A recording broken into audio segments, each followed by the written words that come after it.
Mifflin. Thank you very much. It's a pleasure to be here today. As a time traveler, as our former speaker said, and before I begin, I have no pockets, so Thomas Collins has the keys to my vehicle in one of his pockets. I was born in Accomack County, about 100 miles south of here. That's in Eastern Shore, Virginia. My father was a well-to-do man, had a number of plantations, a lot of land holdings. As I was growing up, of course, I was involved with the people on the plantation. That would be the slaves.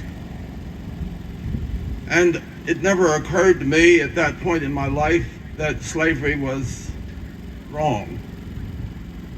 This came about gradually through the years. When I was about 14, I was out working in one of the fields along with another boy about my age. His parents were slaves, so of course he was a slave as well. And he said to me, "Do you think it's right that we, the slaves, should be working for you to raise you up, to send you to school, and that in another generation, my children will be doing the same thing for your children? Do you think this is right?" I didn't answer him. This was a whole new idea that had never entered my head, but it stuck with me. It was a seed that was planted. It took a long time to form or grow, but at any rate, I carried that the rest of my life. Is this right, that we be working for you all of our lives and providing for you, whatever it may be? By the age of 21, I married, and I was here in Kent County. This is where my wife, Elizabeth Johns, was from. And she brought some slaves into the marriage, which was the custom of the time. At that time, an unmarried woman could own property. Slaves were property. They could own land. A married woman could not own land, could not own property. It became the husband's. And if she was a widow, she could own land and property. So, this added to our family, having these extra slaves. I also had been given some slaves by my father and my grandmother. And this started to trouble me. It didn't trouble me enough to do much about it initially, but I got an illness, bilious fever, it was called. And it probably was the same thing that my mother died from before she was 30. This area had a lot of mosquitoes, a lot of dampness, and it was thought that this bilious fever emanated from that. So during this illness, I told myself, I asked God, if you spare me, I will manumit my slaves. It took a while, but I did get better. I went back on the old road. I didn't do anything about the slavery issue. It wasn't too long before another year or so passed, I became ill again with the bilious fever. Again, I made the same promise. Again, I procrastinated. I didn't do anything.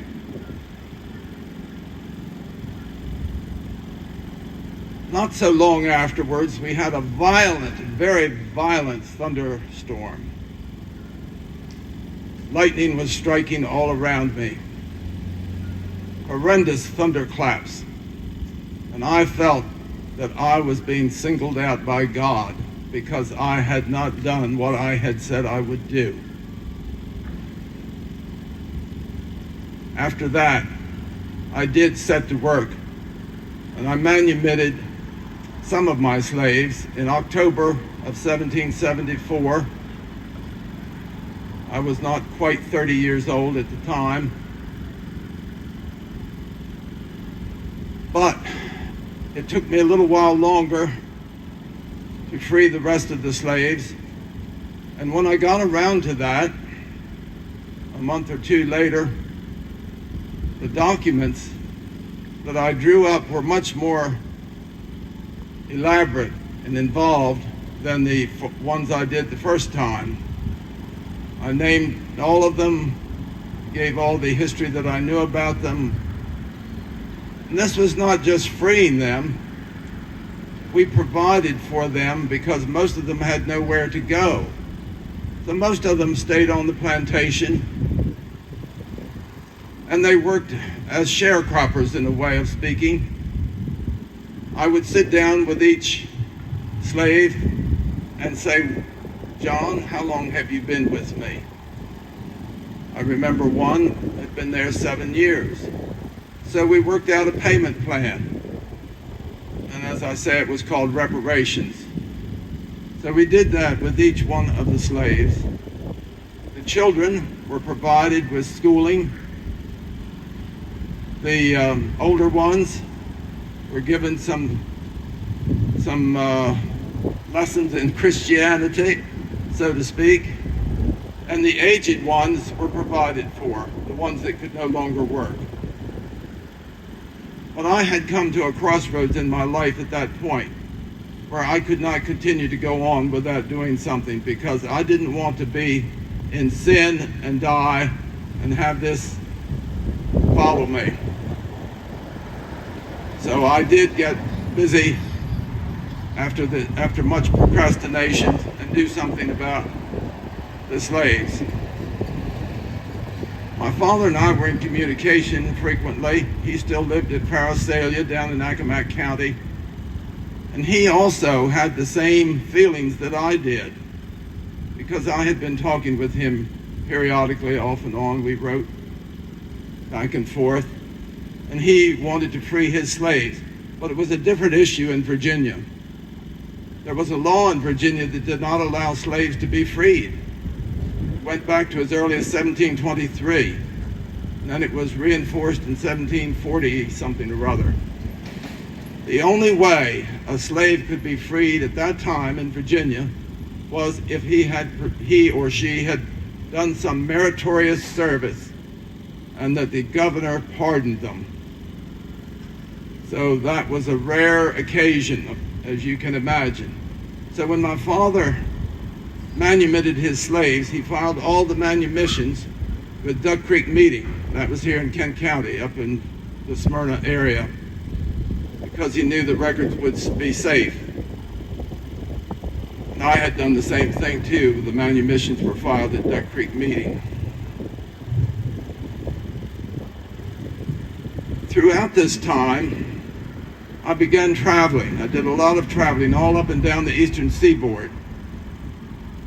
There was also a man named John Woolman from New Jersey who was a Quaker, who traveled extensively along the East Coast, the eastern seaboard, mainly going to Quakers and Quaker families who held slaves.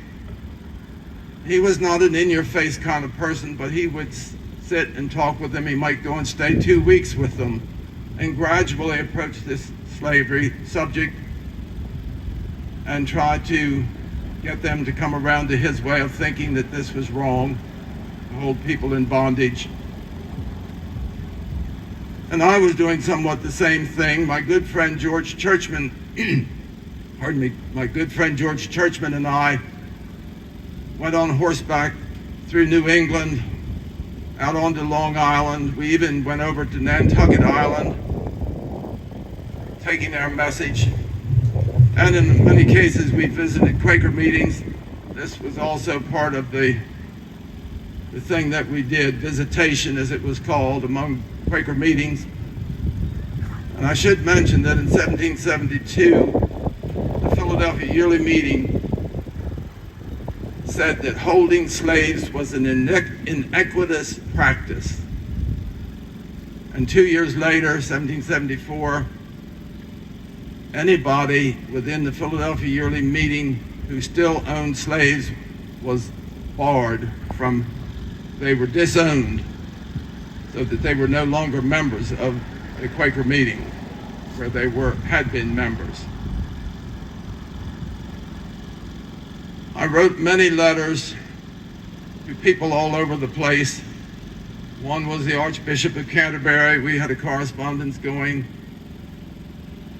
Visited many state capitals after we became a nation. I was, as I say, in New England. This was all on horseback, realized. Went to Annapolis, to the legislature there. Went to Virginia, went to Richmond. Was there 5 weeks at Richmond.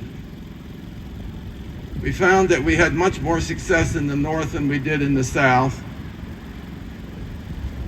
However, the northern part of the South, Maryland and Virginia, we did have a fair amount of success. Also, the Methodists and the Episcopalians joined with us to a large degree in freeing their slaves. Not all of them, but a lot of them did. Not the case with the Presbyterians. So our hope was that they would come around eventually. In 1790, Congress met for the first time in New York. It was February. I was getting my horse ready to go, ride 180 miles horseback to New York. February is not the best month of the year weather-wise. My wife was 8 months pregnant, and all of these journeys that I had been on, I had to leave the management of my plantation to her or to the former slaves that were still working there. However, when I got to Philadelphia, I joined in with 9 other men who were we were all Quakers, and we were all appointed to go to the first session of Congress. We were there for about 6 weeks, and we thought we were making success, but the delegates from South Carolina and Georgia outdid us. They were very vocal and put us down because, as you know, Quakers are pacifists. Most Quakers had not served in the Revolutionary War, so they held out against us. I should back up a little bit too, because during the Revolution, one of the things I was involved with 5 other men, we were called a peace delegation. The yearly meeting, Philadelphia Yearly Meeting, asked us to be on this peace delegation. And they wrote an epistle. And we were to go speak with General Howe of the British Army and George Washington of the American Army to try to get them to come to terms of peace. We had to cross enemy lines. It was pretty dangerous. We did not have a pass to cross the enemy lines. But General Howe did receive us cordially, but he had no authority to suspend the war. He said he could do nothing about that. He would have to talk to Parliament. Parliament was on the other side of the Atlantic in London. Communications back and forth would take probably 6 months. Then we left General Howe and this was at Germantown, following the Battle of Germantown, several days before. Then we went to Pennypacker Mills, Schwanksville, Pennsylvania, a few miles west, where the American Army was at that time. And Washington did receive us. He even invited us to stay for dinner. Also, he could not. He understood what we were trying to do, but the revolution would go on. So he sent us on our way, and he told us to go and grow our beards long. I think that means to go and think and come to some resolution in your minds. At any rate, back to New York in 1790, we were the first lobbyists of the first Congress. And to step out of my role for a minute, this was the first group, these 10 Quakers, that were lobbyists ever in Congress. And it was about the slavery issue. And in all of this traveling about that I had done over these years, it was not just the slavery issue itself. It was to stop the importation of slaves. It was to stop the sale of slaves between the colonies or the states. It was to do something to take care of the elder ones who could no longer work. So there were many issues. It was not just one flat issue of doing away with slavery. And so we did have success at times, certain issues, such as not allowing the sale of slaves between states any longer. But the importation of slaves had been stopped for 10 years, and then South Carolina started it up again. So there were always these issues that we were having to deal with. I lived here at a place called Chestnut Grove, probably only about 5 miles from here, south of here, just below the town of Camden. My brother Daniel had also come up from Accomack County, and he was in the area. He was dealing in real estate, might have been referred to in present day times as a wheeler dealer real estate guy.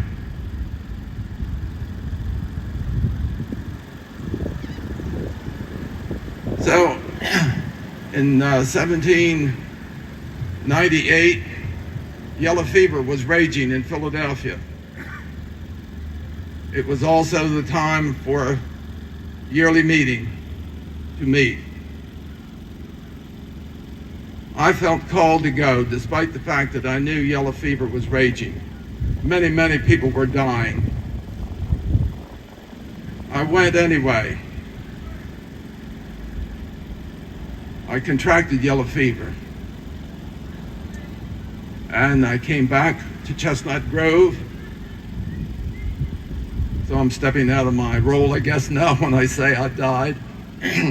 A few days or a week after I got back from Philadelphia.